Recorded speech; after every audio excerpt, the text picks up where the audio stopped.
So you are tuned in to Dicecast TV, and today we are talking UFC 258 Usman v Burns. Look, Usman wanted all the smoke, all of it.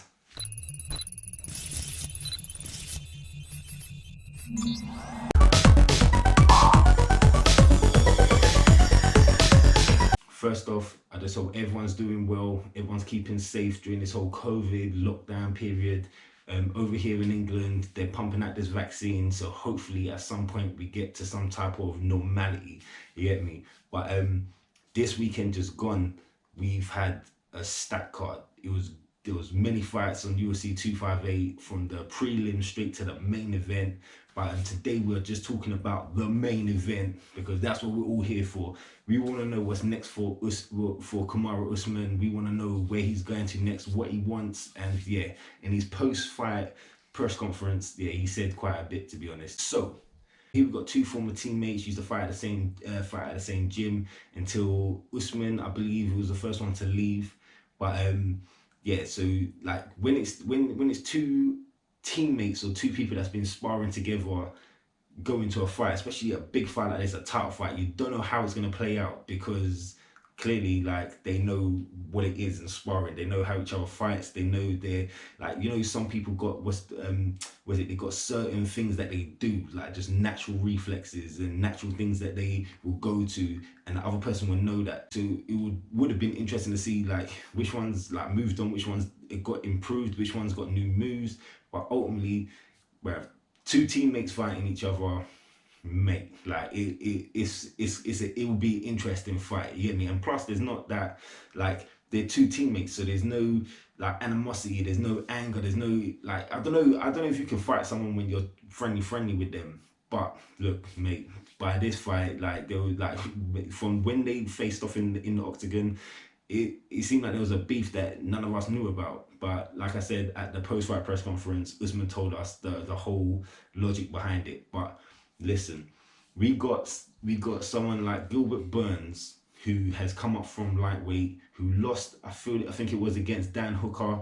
And I feel like when he lost against Dan Hooker, people kind of thought, oh look, but then he come up to welterweight and went on like a 6-fight win streak, you get me? So he kind of deserved this title fight, but he's been knocking out people, mate. His power is devastating. His power is scary, you get me? And I've seen many of these fights, especially since he moved up to welterweight, and look, like, he seemed like a force not to be messed with, you get me? And well-deserved title fight. And then we got Kamaru Usman, who I've been following since the Ultimate Fighter days. When he jumped into the Ultimate Fighter, and I see the way he was, I was like, wow. And then I'm pretty sure he's lost one fight during his whole UFC career. But I was like, this guy is a nightmare. Like, his name's a Nigerian nightmare is fact. When he fought against Colby Covington and broke that dude's face, it was crazy. And I remember him fighting against Tyron Woodley, and I remember watching that fight, and I'm like, this guy's back muscle. Like, go look at Kamaru Usman's back muscle, bruv. Like, he's got muscles on muscles, bruv. It is nuts. And once again, before I jump off, I want you to know I'm not an analyst. I'm not like gonna be breaking down this fight. I'm not gonna do all that shit that these guys do. You got like Ariel Helwani, Daniel Cormier, or DC, Dan Hardy, all these people. There's plenty of people out there in MMA world that will break down this fight and go like round by round, minute by minute. You know, I'm just here to give my thoughts and opinion about how I felt like it went. So when this fight's when they faced off in that octagon, I did think, is there something that I'm missing? Like, is there some type of beef? Because the way they was staring down each other was like, no, like, you're done. Like, this is me. You're finished. You get me? But like I say, in the post-fight press conference, Usman already said, like, this is my octagon. He's come to take something from me, and I'm not having it. Like, my mind is different than these guys when we get in there. I see no face. You know, that is my octagon. And I said earlier, you know, he said, oh, I have something he wants and he's coming to get it. What's more personal than that, than somebody that you grew up in the sport with, that you train with daily, looking at your food, looking at your plate and saying, you know what, I want his plate. You know, I'm not happy with mine, I want his plate. What's more personal than that? And I say to these guys, anything you say can and will be used against you when you step inside that octagon with me. And yeah, that makes a lot of sense. So there's no friends in that octagon, you get me? And that's how it should be. Even though you are possibly like buddies and former teammates, yeah, there shouldn't be no friendship or anything there. It should just be, this is the fight, this is our job, this is what we got to do, this is my belt, my octagon, you get me? So yeah, I like the fact that that's how it went. And I'm not gonna lie, that first round, Burns done good, man. Burns with those right hooks when Usman was going for the jab, and my man come with the right hook and like hurt him, stunned him a good few times. But at the same time, I was like, this is a fight. This is a 5-round fight. You can't go all in on the first round, man. And like I say, once that first round was done and Usman withstood all of that, look, mate, it was just downhill, because you could tell that Burns was kind of he was tired, man. He was breathing with his mouth open. His punches didn't have that oomph to it. You get me? And to be fair, even when was it? I think I swear it was the second round when Usman took him down, and then he was like giving him that body punches like to the floor, boom. Like you could tell, like after like the second or third one of those ones, that hurt, mate. Burns didn't want none of that. You get me? And it's crazy because I feel like Usman won this with the jab, man. That jab, even though you feel like it's just a jab, that jab seems to hurt people, man. Like I say, in that Kobe fight, mate, like his face was broken, and I felt like it was the same with Burns. Like every time he touched him in the face, it hurt, it stung, you get me? And bro, Usman's got this, and I feel like even though it was like a 3-round fight, Usman had it in the bag, man. After the first round, and he withstood all of that, the power punches from Burns and stuff like that, Usman had it in the bag, man. Like Usman can go 5 rounds. Usman's cardio is good, and he's got that power, that strength. You get me? He's got the wrestling if he had to, even though he didn't really use it this fight. It was more like that jab. That jab was doing it for him. You get me? And yeah, ultimately he won, man. TKO. Ref Herb Dean, so it was Herb Dean, had to step in and stop this fight, man, because it was done out here for him. And even it's funny, is like even when it was all said and done, him getting on that stool at the end of the fight, he found it hard. You could tell as well that Burns wanted this, man. Like he put everything into it. Like all these, when these men cry at the end of it, it just shows the amount of passion they have for this sport, how much passion they have to get the job done. And ultimately, look, Usman was the better guy. I feel like if you want to beat Usman, you gotta be all rounder, man. You gotta go. If you're gonna fight like how Burns fought in the first round, you gotta continue that throughout the whole 5 rounds, because Usman's got that, man. Usman's calculated. His fight IQ is like on point right now. You get me? And I really don't see many people stopping him or taking him. Like those punches Burns had, those right hooks that hit him, and if they didn't drop him, mate, like, and I know they hurt, you hear me? But if they don't drop him and finish him, mate, you got to continue with that. You can't just do it one and done. Not with Usman, no way. You get me? You got to continue with that. But Usman's power is just too much, man. Like those jabs, like it felt like he was another one that almost had his face broke. You get me? Like fucking Kobe. Kobe's face was dented. His face was finished. You get me? And yeah, that's the way this fight was going. I'm not a betting guy, but if I had my money, it would be on Usman. You get me? And I'm so proud of Kamaru, and still, you get me, the welterweight champion of the world, and this is his 4th title defense now. So, what's next for Kamaru Usman, welterweight champion of the world? When he was talking to Joe Rogan after the fight, he was talking about Masvidal, because obviously Masvidal was talking like madness or whatever he was saying, and that's the fight he wants back. He wants to give him a full training camp, and I don't know what happens behind the scenes and stuff like that, but he was saying Masvidal rejected that fight a couple of times because the money weren't right. He tried to make that fight, but he kept backing out. The only reason this man took the fight is because it was on 6 days' notice, and he had a built-in excuse. And he's still running his mouth, talking about he broke my nose and stepping in on 6 days. Give you 3 weeks, he's going to do something. Guess what? It's not done. I'll give you a whole training camp. I guarantee you won't sign on that dotted line, because this time I'm going to finish your ass.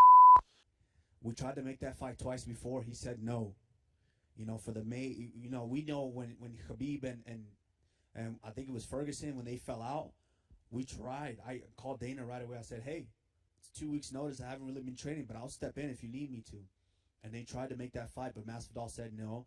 And then he did an interview to where he said, oh, well, the numbers weren't right and this and that. He's been saying no.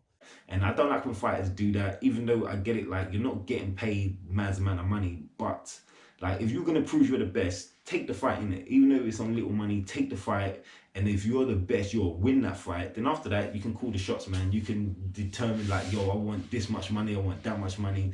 But yeah, he was saying the Masvidal rejected the fight a couple times because the money wasn't right. He seemed passionate about that. He seemed like kind of pissed off that this guy was talking a lot of smack, and it seemed like that's the fight he wanted. But when he was asked, is that the fight you want? He was like, no, anyone can get it. Anyone can get it. But my thing is, who's next for Usman? I feel like it should be Leon Edwards, man. Leon Edwards, I feel like deserves that chance. You get me? I feel like Leon Edwards has done everything. Like last year, he was down for a couple fights, but obviously due to this COVID situation and the way it is in London, our freaking Prime Minister is confused to hell. So this whole lockdown, you can't leave the country, blah blah blah, all that. So it kind of messed everything up for Leon Edwards to actually get the fight and like do the fight. But I feel like now it's him and Kobe. So Leon Edwards, Kobe Covington are gonna go on a bout, and whoever wins that gets the title shot. But I feel like if Kobe actually does win and beat Leon Edwards, I feel like if he does get that title shot, it's gonna go the same way he went before. I don't see Kobe beating Kamaru Usman. If I'm honest, I don't see Leon Edwards, even though Leon Edwards is from England, like represent the English hard, but I don't see many people taking that belt off Usman. I don't. Not right now. Not at this time. I don't see no challenges. You get me? And even though after this fight as well, people like about the GSP. Joe Rogan said like he's the greatest welterweight ever right now. And yeah, I get it. GSP's got a big record, like I don't know, like 13 or 11 title defenses or something. But 13 fights in a row. But Kamaru has now leveled that. So he's only got 4 title defenses, but he's won 13 fights in a row. You get me? So that's put him up there, man. Anderson Silva's got 16, so he's 3 behind Anderson Silva. I feel like John Jones is on there as well. John Jones has got a 13 fight win streak, and John Jones has gone up to heavyweight. I reckon, look, mate, John Jones, I reckon will top Anderson Silva's record. But I feel like Kamaru Usman's gonna do the same. You get me? I feel like that's how it's gonna be. But if he fights Kobe, it's gonna go the same way. If Kamaru gets Kobe again, Kobe's face can get broken again, and that I don't even know what to say. Like that's exactly how it's gonna go. Kobe's good, but not enough to beat Kamaru Usman, which is why I'm saying I feel like it should be Leon Edwards, but he's got to get through Kobe. But Leon Edwards should be the next challenge. That should be the other guy that tries to take that belt off Kamaru, even though I don't think it's gonna happen. You get me? But what do you guys think? What do you think's next for Kamaru? Do you think he should go for Masvidal? Do you think he should wait out for the Leon Edwards and Kobe Covington fight? Who do you think's the best welterweight right now? Like, if you don't think it's Kamaru, even though the stats say it all, you get me? 13 fights in a row, 13 fights in a row. Come on, man, that is crazy. You get me? He's a beast. He's a warrior, and yeah, man. Like, and still, the Nigerian Nightmare is here. But yo, put in the comments what you think. Tell me what was your favorite fight of the night. If it wasn't the main event, do you think he should fight Masvidal? That'd be a good little grudge fight, because even the last couple of days they've had this little Twitter beef. Every time Kamaru puts something out there, Masvidal comes out with something else after. You get me? And yeah, I like when there's little beef behind the situation. It makes it way more interesting. You get me? So yeah, like that would be an interesting fight. But if we're talking about who deserves a title shot, I'm saying Leon Edwards right now. But we gotta see what happens with him and Kobe Covington. And yeah, like, boy. But that was my little take on how I felt about UFC 258. You get me? Gilbert Burns much respect to you. Like he ain't going nowhere. You get me? Like Gilbert Burns is gonna get put into another. Like he's definitely coming back. He'll get another shot at some point. You get me? But right now, he just needs to go and like back to the gym, go work on what he's done wrong, and if you're in a if you're in a 5 round fight, you need to conserve the energy, man. Don't go all out on the first round unless you've got it. Unless you're confident you're gonna knock this dude out. But look, mate, well done, Gilbert. You're a warrior, man. Nothing get taken away from you. No one can say anything bad about you. You done good. It's just that Kamaru is just on next levels. You get me? And yeah, and this whole thing as well with like I can't remember who mentioned it, but they're saying about Kamaru and GSP. George St. Pierre ain't coming back. You get me? I'm telling you now. Like I did, even last week, I swear it was. I heard that they're bringing him back to star in some Marvel movies. I'm not sure which ones. And I just feel like that Marvel check is gonna trump and beat anything that UFC can offer him. Just leave GSP to stay retired. He'll come back. If anything, he'll come back when he's ready or when he wants. I don't think he wants that because Kamaru is that's a tough match, man. Like GSP's a great, I get it, Hall of Famer. He's a GOAT, but I don't know. Like I say, in this game, like I said, with the whole Conor and Dustin Poirier fight, if you're not consistently active, it's going to be difficult for you get me? Especially with someone like Kamaru, you get me? It's going to be difficult. So I say leave GSP alone, let him do what he's got to do, collect that Marvel check and those acting checks, Hollywood checks, and yeah, let's focus on the people that are actually active, the people that are actually in the fight game. And yeah, so my thing is Kamaru's next challenger is going to be Masvidal. That'll be a good little back and forth beef thing. Or it's going to be Leon Edwards and Colby Covington. And even that would be a good fight, but we'll see, innit? We will see. Let me know what you think. Put your suggestions, your comments, your ideas, what you think in the comments, and yeah, onto UFC 259, which I'm pretty sure there's 3 title fights in that. That's gonna be big. Boom.